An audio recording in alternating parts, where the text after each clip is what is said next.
La porte du non-retour a été ce 23 août le lieu de la commémoration de la Journée internationale du souvenir de la traite négrière et de son abolition. Mémoire, résilience et avenir, honorer les victimes, construire pour demain. Le thème de la GISNA 2025 enseigne qu'il faut transmettre, guérir et bâtir. Un devoir de mémoire institué par l'UNESCO dans lequel le gouvernement béninois s'est engagé. Dans cette dynamique, il me plaît de rappeler les engagements forts et historiques que le gouvernement du Bénin a pris pour donner chair à cette mémoire et l'inscrire durablement dans l'avenir. Il s'agit notamment de l'adoption d'une loi sur la nationalité en faveur des afrodescendants, un geste fondateur, une main tendue au-delà des océans. Par cette loi, le Bénin ouvre à ses fils et filles de la diaspora la possibilité de renouer juridiquement et symboliquement avec leur terre d'origine et de s'y réenraciner et d'y construire un avenir.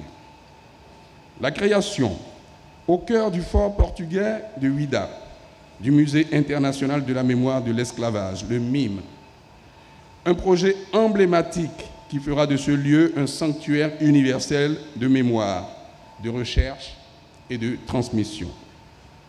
La réhabilitation et la mise aux normes du parcours mémoriel à l'intérieur de la cité-musée de Ouida, qui retrace les étapes emblématiques de la route de l'esclave. Ce chemin rappelle la déshumanisation, l'exil imposé et la mort symbolique infligée aux ancêtres. Il mène de la place aux enchères, théâtre de la marchandisation des vies humaines, à la porte du non-retour, seuil de l'arrachement définitif, et prenant par Zomaï le tunnel des ténèbres qui scelle l'entrée dans la servitude, et Zumboji, le cimetière des captifs qui garde le silence de ceux qui n'ont pas survécu. Et, bien sûr, le bateau du départ, dernière étape du circuit mémoriel de la cité-musée de Ouida. Une restitution fidèle d'un navire négrier, conçu comme une expérience immersive et pédagogique.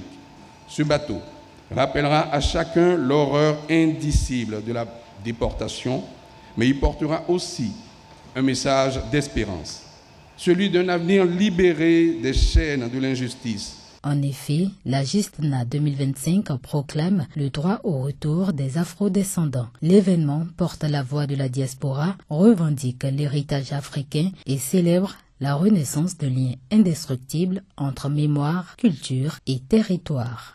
Je voudrais vous dire que le retour, c'est un acte profondément spirituel.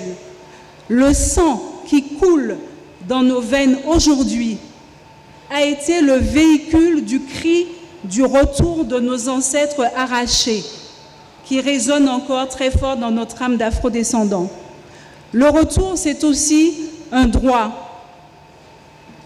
C'est vis-à-vis des préjudices de l'arrachement et des déportations, une réparation pour nos aïeux, une restitution et une auto-réparation. C'est une auto-réparation pour leurs descendants, les ayants droit que nous sommes. Ceci est inscrit dans le droit international des droits de l'homme, dans le cadre de la loi du rapatriement, selon la résolution 194 des Nations Unies. Ce droit de retour comprend la possibilité d'obtenir la citoyenneté. Et en ce sens, le Bénin a montré l'exemple, comme la mise en place de vols directs entre la Caraïbe, les Amériques et vers le Bénin. La mémoire n'est pas seulement une exigence morale, elle est une semence politique et culturelle.